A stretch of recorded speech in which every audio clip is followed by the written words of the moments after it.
Gamitin natin credit card ni Daddy, ha? Pang-shopping ni Kuya nyo.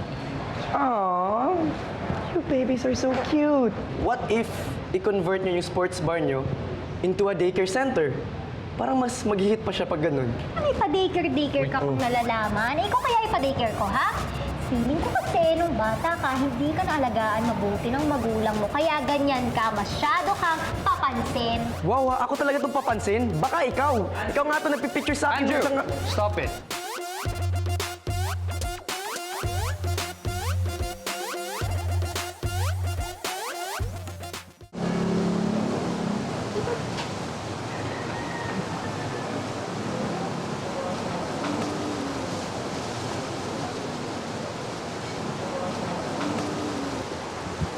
I found some funny videos for you. Thanks for everything, Billy. My apologies for interrupting your date.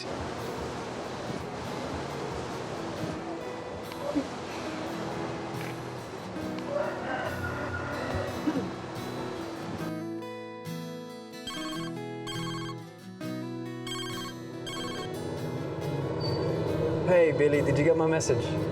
Oo, in fairness sa'yo, naaalala mo pa rin yung funny videos na paborito ko. Of course. I just want to make up for the interruption I had with your date.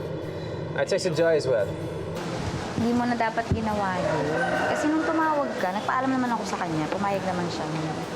Tsaka, pauwi na rin kami nung tumawag. Ay, ika nga pala. Naikwento ko kay Jay yung tungkol sa speech. Unahan kita, sorry. Right. I forgot to tell him about that. What did Jai say? Nagulat, tsaka may ilang tanong, pero hindi niya naman siguro minasama yun. Hinarana pa nga ako. Harana? Oo. Nag-CR lang ako sandali. Paglabas ko, may dala na siyang gitara agad. Tapos dun, sa gitna ng chick magnet, ang dami-daming tao. Kumanta siya. You know, I envy Jai for being able to do that. Doing things spontaneously is not exactly my forte. Not your forte? Wow! Anong sabi ng pagka-I love you mo sa maraming tao nung one crazy night natin? I love you.